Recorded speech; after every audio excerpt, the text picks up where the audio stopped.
Hi guys, today my mom is buying my own pet, like those dog plushies called, I don't know what it's called, but I still remember the name. I forgot the name by the way, but anyways, it's gonna be pale later. So yeah, it's gonna be here in June 6 or June 9. Yeah, I'm so excited. But anyways, I have a broken tooth.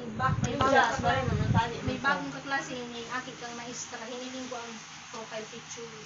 Ow. So nagsabi ba lang, ma'am, later na lang ba? 3:30 pa po. So today, I'm just gonna sit here and watch something, but I am so excited.